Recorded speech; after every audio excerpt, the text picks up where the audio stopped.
Here we go.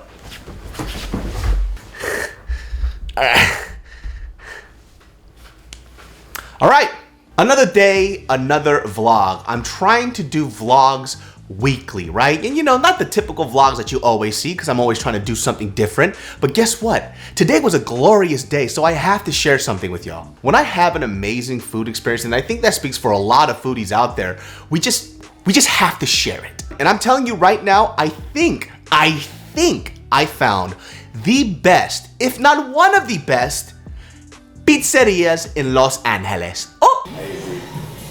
Because one would argue that the oregano is its own thing, but no, the oregano makes the tomato taste like beautiful hard nipples. Oh, sorry. I know you love somebody over. You should so funny, bro.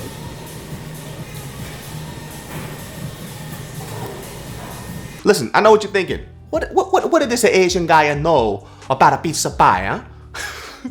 Was that Italian or Korean? Italian people don't want you fucking up their food. They're very serious about that stuff. Passionate people. I dare you to put something stupid on a pizza pie. Watch this. Hey, Giuseppe, I'm gonna put a pineapple on a pizza pie. No pineapple. And look, I get it. That's actually respectable to a certain point. Because one thing that I really dislike, especially in this new food space with social media and everything, is when people misrepresent somebody else's food and culture. And I'll tell you how they do this. They do this by creating the shittiest version of the dish that represents you and your people. I don't understand why. Bitch, Google. Y'all for real can't just do this? But David, that's just their version of it. I'm okay with that. That's fine. Just call your dish something else or say that it's inspired by it, because what happens is, especially if you have a following, people's introduction of their culture and their food comes from you. That's on you. And by the way, this isn't gatekeeping food, because all that stuff. That's not what this is about. Sometimes people bastardize the food you grew up on and the stuff that you relate to and love simply just because it'll give them views, and they don't think twice about it. And then you defend it because they're not fucking up your food. They're not misrepresenting your culture. But if the tables were turned, you would feel a certain way about it. Like I said, not gatekeeping shit. Make it at home, do whatever the fuck you want with it, serve your friends. But if you're gonna do an instructional video and do a recipe on a dish that you don't even know how to fucking make, and on top of that, it's disgusting, shut it. Or not, or I'm gonna come to your house and I'll suck your face off, dude. What's up? You trying to get some of this? Now, having said that, the pizza spot that I'm about to show you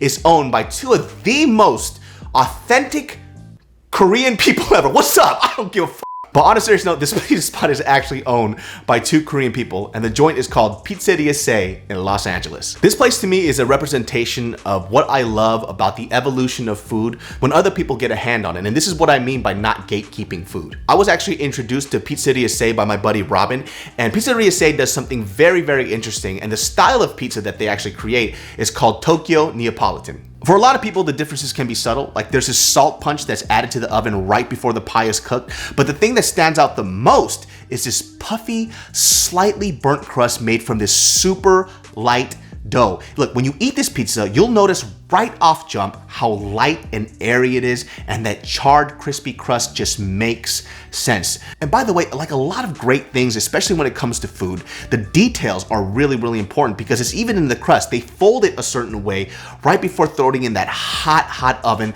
that promotes that blistering and char on the crust. And here's the thing, this is why I love Tokyo Neapolitan pizza. And once again, if you don't gatekeep food, you really get to see an evolution of it when somebody takes the foundation of what already makes a dish amazing and elevating it in its own unique way. So when we have this conversation when it comes to food about authenticity varies from home to home, because the way, let's say for example with Korean food, like the way my mom made Korean food isn't the way that your mom probably would make it. So which one is more authentic?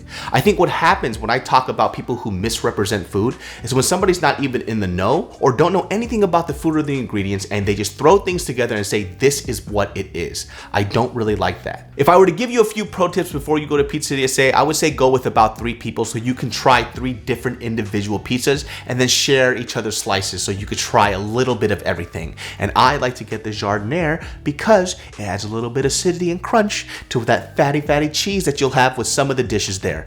Delicious. Enjoy, my friends, spreading love and positivity to everybody except for the people that I hate. You motherfuckers go die. Yeah, suck.